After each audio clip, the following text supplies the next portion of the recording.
एक बार की बात है। निचले हिमालय की पहाड़ियों में बसे एक छोटे से शांत गांव में भरत नाम का एक जवान लड़का रहता था। भरत अपने गुस्सैल स्वभाव और अशांत मन के लिए पूरे गांव में प्रसिद्ध था।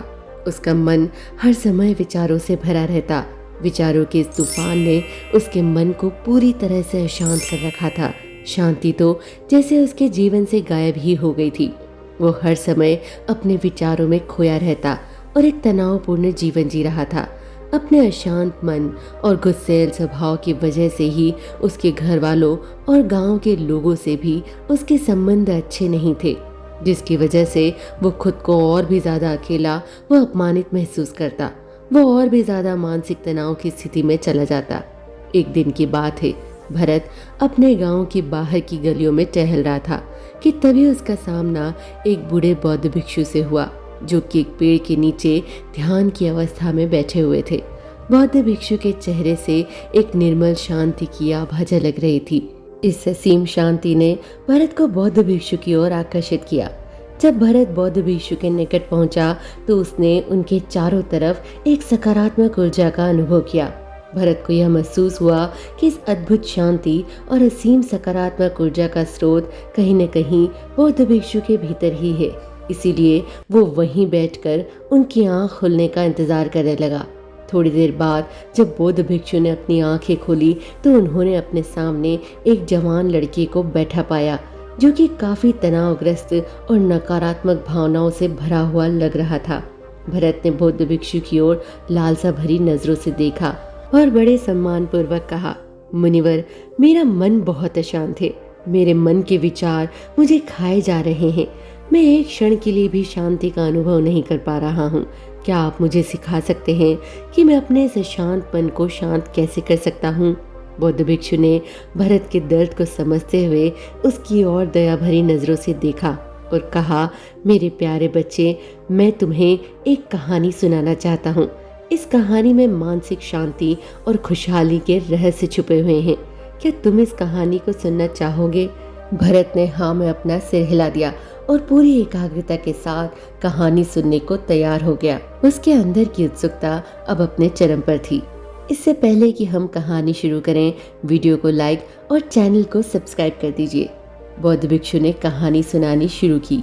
बहुत समय पहले की बात है। एक नगर में शक्ति नाम का एक आदमी रहता था। शक्ति बहुत ही महत्वाकांक्षी व्यक्ति था।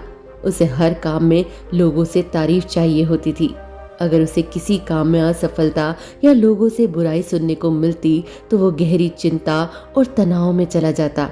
उसका मानना था कि सफलता और भौतिक संपत्ति उसे मनचाहा सुख देगी, लेकिन वह जितना ही सफलता और तारीफ के पीछे भागता, वो उतने ही गहरे मानसिक तनाव में डूबता जा रहा था। लेकिन एक दिन अचानक ही शक्ति का सामना उस समय के एक बहुत ही प्रसिद्ध बौद्ध भिक्षु से हुआ, जिनका नाम महाकौशक था। महाकौशक अपने हजारों शिष्यों को ध्यान साधना की शिक्षा दिया करते थे और वो खुद भी एक बहुत ही बड़े ध्यानी और आत्मज्ञानी व्यक्ति थे। महाकौशक की अद्भुत एकाग्रता और स्थिर शांत चित्त से प्रभावित होकर शक्ति ने उनसे अपने भटकते मन को शांत करने का तरीका जानना चाहा। शक्ति ने कहा, भंते, मैं हमेशा सफलता के पीछे भागता रहता हूँ और लगातार और भी अधिक पाने के लिए प्रयास करता रहता हूँ, फिर भी मुझे कोई स्थायी संतोष या आत्मसंतुष्टि नहीं मिलती। इस निरंतर बेचैनी के बीच मुझे शांति कैसे मिल सकती है? भिक्षु महाकौशिक ने शक्ति की ओर करुणा भरी नजरों से देखा और उत्तर दिया, तुम्हारा मन एक अशांत नदी की तरह है, जो हमेशा बहता और दौड़ता रहता है, कभी भी स्थिर नहीं रह पाता। अपने अशांत मन को शांत करने के लिए तुम्हें अपने विचारों को बिना किसी रुकावट के जाने देने की कला सीखनी पड़ेगी। शक्ति हैरान था। उसने कहा, लेकिन मैं विचारों को कैसे जाने दे सकता हूँ? आखिर मैं भी तो अपनी इच्छाओं और महत्वाकांक्षाओं से जुड़ा हुआ हूँ। भिक्षु महाकौशल मुस्कुराए और बोले, कल्पना करो कि तुम्हारे हाथ में पानी से भरा एक ग्लास है। अब तुम जितनी देर तक इसे पकड़े रहोगे, यह उतना ही भारी होता चला जाएगा, और अगर तुम काफी लंबे समय तक इसे पकड़ के रखते हो तो तुम्हारे हाथ में दर्द होना शुरू हो जाएगा। लेकिन अगर तुम अपनी पकड़ ढीली कर देते हो और इसे जाने देते हो तो बोझ खत्म हो जाएगा।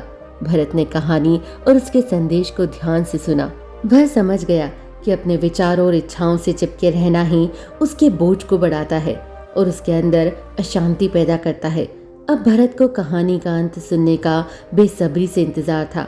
बौद्ध भिक्षु ने कहानी को जारी रखते हुए कहा, शक्ति ने बौद्ध भिक्षु महाकौशल की सलाह को मानते हुए विचारों को जाने देने का अभ्यास करना शुरू कर दिया।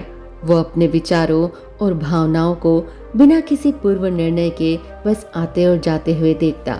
अब उसने विचारों को पकड़ना छोड़ दिया था। उसके अंदर विचार उठते हैं और स्वतः ही समाप्त हो जाते हैं और धीरे धीरे उसे महसूस होने लगता है कि उसकी इच्छा और लगाव ही उसके सभी दुखों का कारण है। जैसे जैसे शक्ति गहरी साधना में उतरता गया, उसने पाया कि वर्तमान में रहना ही आंतरिक शक्ति का एकमात्र स्रोत है। वह स्वयं को वर्तमान में स्थिर करके अपने मन की निरंतर बकबक से छुटकारा पा सकता है। धीरे धीरे शक्ति का मन एक शांत सरोवर की तरह हो गया, जो अपने चारों ओर की सुंदर दुनिया को अपने में चित्रित कर लेता है। उसने जीवन की सादगी में संतोष पाकर अति महत्वाकांक्षा और भौतिक संपत्ति के प्रति अपने लगाव को छोड़ दिया। जैसे जैसे लोगों के बीच शक्ति के अंदर हुए इस अद्भुत बदलाव की खबर फैली, दूर दूर से लोग उससे मार्गदर्शन लेने आने लगे। वह लोगों को विचारों से मुक्त करने की कला सिखाकर और स्वयं के भीतर शांति पाने का मार्गदर्शन देकर लोगों के बीच शांति और ज्ञान का प्रकाश स्तंभ बन गया। शक्ति और भिक्षुक महाकौशल की कहानी खत्म करने के बाद बौद्ध भिक्षु थोड़ी देर के लिए मौन हो गए, ताकि भरत के अंदर इस कहानी का अर्थ गहराई से बैठ सके। भरत ने बूढ़े बौद्ध भिक्षु की ओर देखा।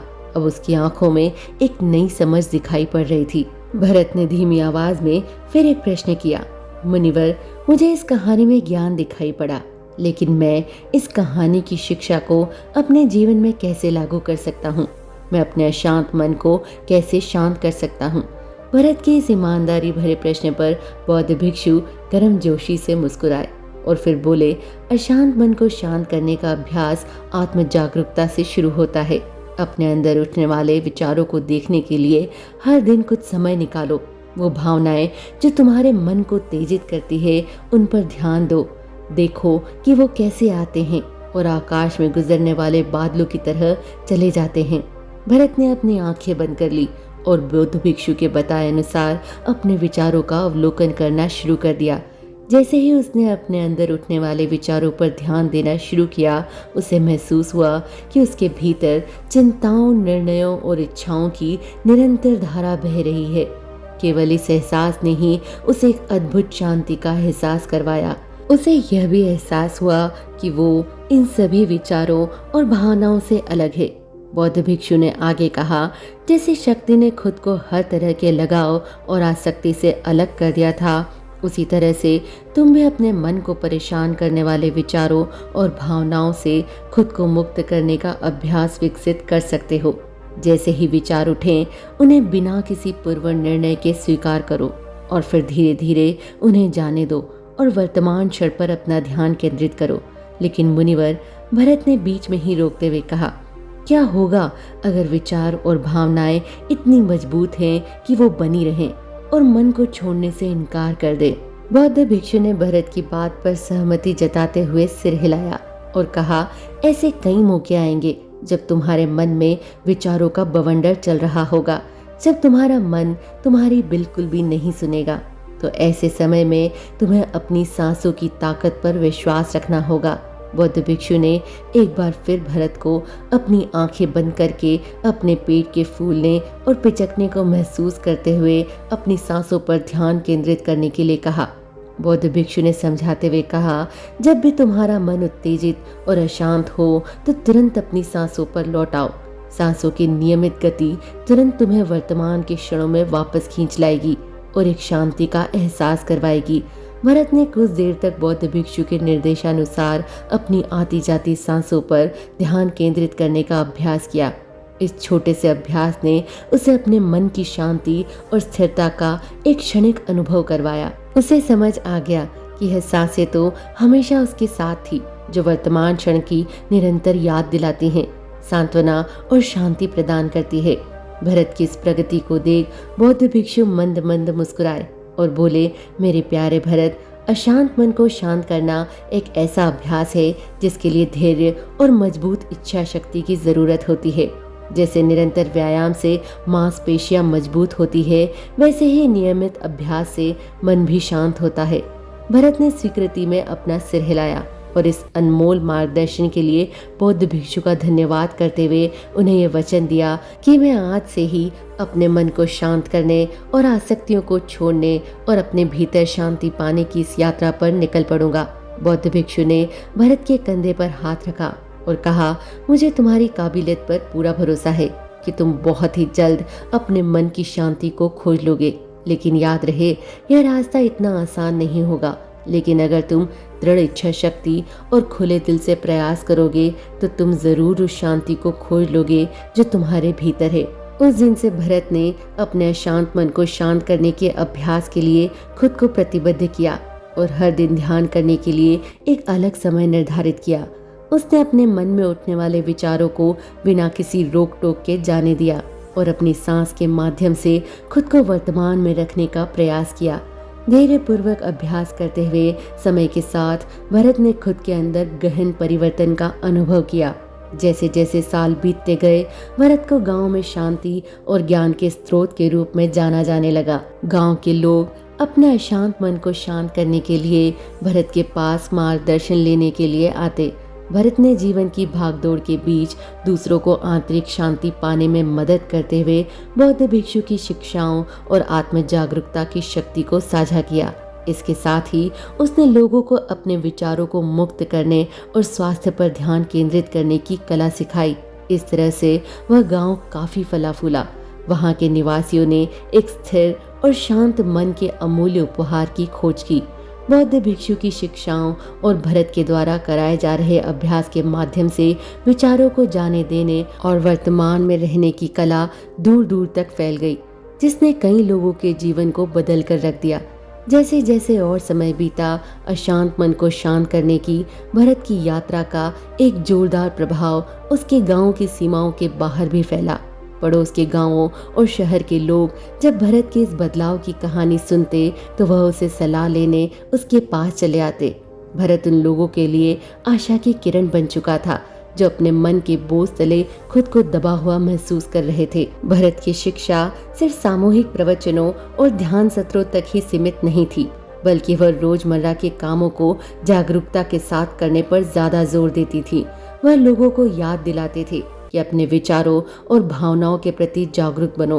तुम दिन भर क्या बोलते हो, आसपास घटने वाली घटनाओं पर कैसी प्रतिक्रिया देते हो, इस पर ध्यान दो। हर एक काम को पूरी जागरूकता के साथ करो। जब भोजन करो तो हर एक निवाले के स्वाद का आनंद लो। जब सूरज की रोशनी में खड़े हो तो उसकी किरणों की गर्मी को महसूस करो। लोगों की बातों को पूरे ध्यान पूर्वक सुनो और समझो।